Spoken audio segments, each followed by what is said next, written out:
One of our big goals this year has been prepping our future build site.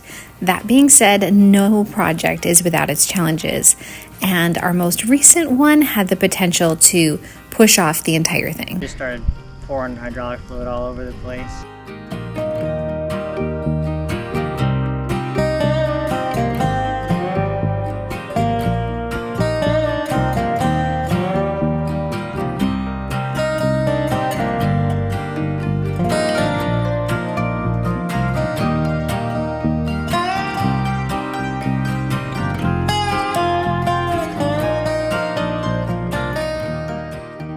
Well, we got lucky here too, because we didn't need these lines.